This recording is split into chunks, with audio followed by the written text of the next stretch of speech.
महर्षि व्यास जी के अनुसार सतयुग, त्रेतायुग, द्वापर युग, कलयुग ये 4 युग हैं जो देवताओं के 12,000 दिव्य वर्षों के बराबर होते हैं। समस्त चतुर्युग एक से ही होते हैं। आरंभ सतयुग से होता है, अंत में कलयुग होता है। किसी भी जन्म में अपनी आजादी से किए गए कर्मों के मुताबिक आत्मा अगला शरीर धारण करती है। हिंदू धर्म के सर्वोच्च ग्रंथ हैं सतयुग, त्रेतायुग, द्वापर युग, कलयुग। हर युग में कोई न कोई भगवान जन्म जरूर लेते हैं, ऐसा सभी लोगों का मानना है।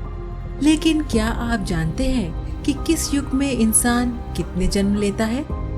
आइए जाने चारों युगों के बारे में कुछ ऐसी बातें जो आपने कभी सुनी नहीं होंगी। सतयुग। सतयुग में धरती पर आत्माओं का वास हुआ करता था। जैसे हर शरीर का अंत होता है, ठीक वैसे ही एक समय आत्मा का अंत भी हो जाता है। ऐसा माना जाता है कि सतयुग 17,28,000 साल बाद खत्म हो गई थी, जिसमें एक सामान्य व्यक्ति 1,00,000 साल तक जी सकता था, जिनका कद 32 फुट लंबा हुआ करता था। इस युग में इंसान अपनी इच्छा अनुसार मर सकता था। त्रेतायुग। त्रेतायुग 12,96,100 वर्षों का था, जिसमें एक सामान्य इंसान 10,000 साल तक जी सकता था। द्वापर युग। ये युग 8,64,000 वर्षों का था, जिसमें व्यक्ति 1,000 साल तक जी सकता था। फिर जैसे जैसे धरती पर पाप बढ़ने लगा, वैसे वैसे इंसान की जीने की उम्र और उसकी इच्छा की पूर्ति कम होने लगी। कलयुग। ये युग 4,32,000 वर्षों का है, जिसमें व्यक्ति की उम्र 100 साल तक की होगी।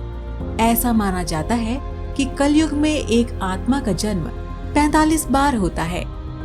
इस युग में इंसान पर्यावरण को तहस नहस कर देगा और इस युग में इंसान की इच्छा पूर्ति कम हो जाएगी और वे पाप का भागीदार बन जाएगा।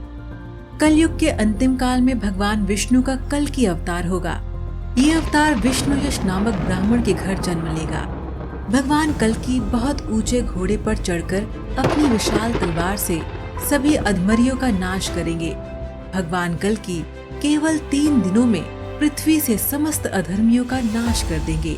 माना जाता है कि कलयुग के अंतिम समय में बहुत मोटी धारा से लगातार वर्षा होगी, जिससे चारों ओर पानी ही पानी हो जाएगा। समस्त पृथ्वी पर जल हो जाएगा और प्राणियों का अंत हो जाएगा। इसके बाद एक साथ 12 सूर्य उदय होंगे और उनके तेज से पृथ्वी सूख जाएगी।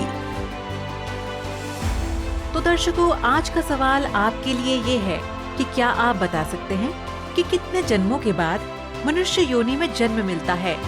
और जाने से पहले आज की इस वीडियो को लाइक और शेयर करना ना भूलें। धन्यवाद।